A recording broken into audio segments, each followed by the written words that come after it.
Hi everyone! Welcome to Souped Up Recipes.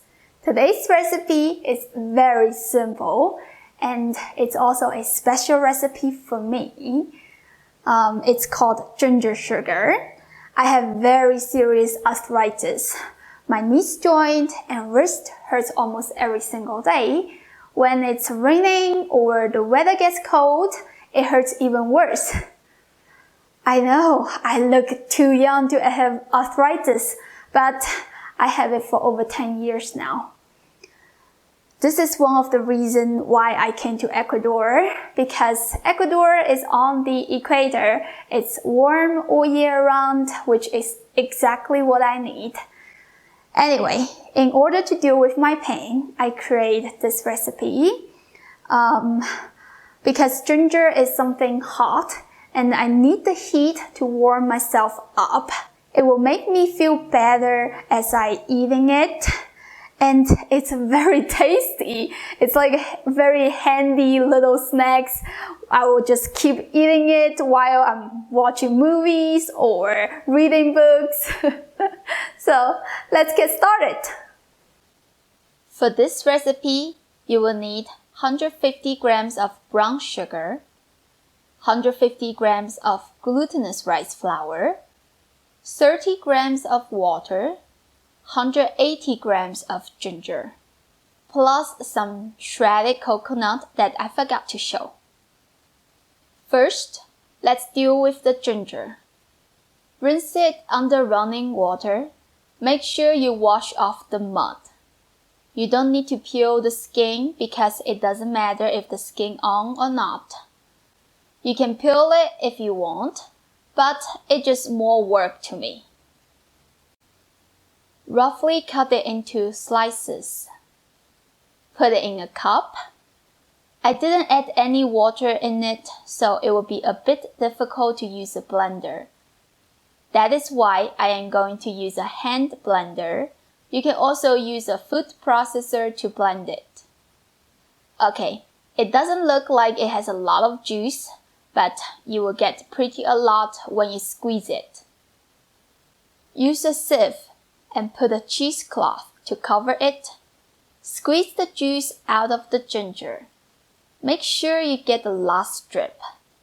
For 180 grams of ginger, we can get about a little bit more than a half cup of 100% pure ginger juice.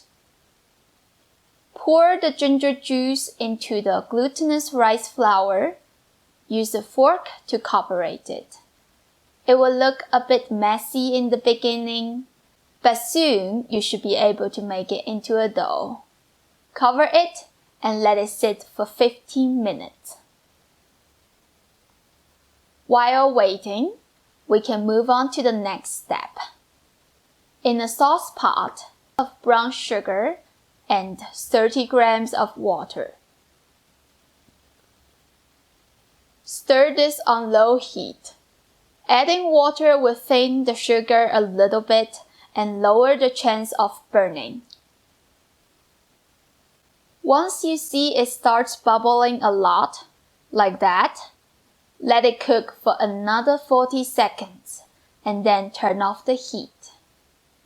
Let it cool down for just 5 minutes. You don't want it to be completely cooled down or else the sugar will start setting. Pour the melted brown sugar into the glutinous rice dough. It might look like it is impossible to mix it well. Don't worry, you just use a fork to break the dough into smaller pieces. Then use a whisk to stir it. Within 2 or 3 minutes, it will be completely well combined. Next, get a flat pan. This is a 8 inches non-stick cake pan. If your pan is not non-stick, make sure to apply some oil or put a parchment paper on the bottom so it will be easier to take out later. For better texture, I will let it go through a sieve. Just pour that in. A very important note here. Make sure your pan is flat and the batter is about 1/3 inch thick If it is too thick or the batter is not evenly flat, it won't be cooked completely. Put this in a steamer, steam it for 40 minutes.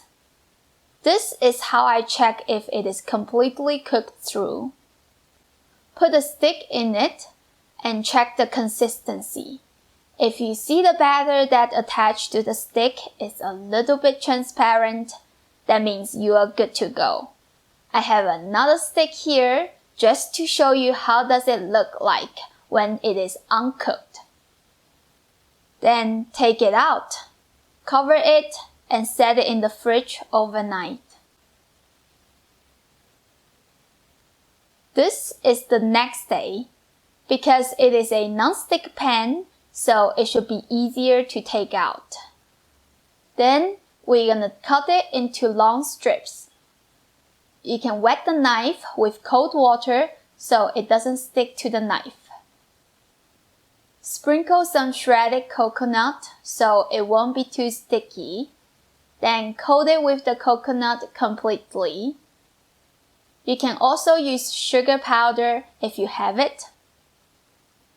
Once all the sugar strips are coated well, pile them up and cut it into short pieces. Put this into the shredded coconut.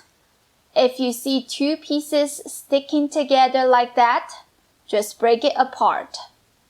Toss everything together until they are coated well and you are done. I make this very often. And this is something that I could not help myself. I just keep eating it. It's really good. It's soft, a bit gooey, and creamy. It tastes very close to gummy bear, except it's ginger flavor. That's good. Speak about gummy bears.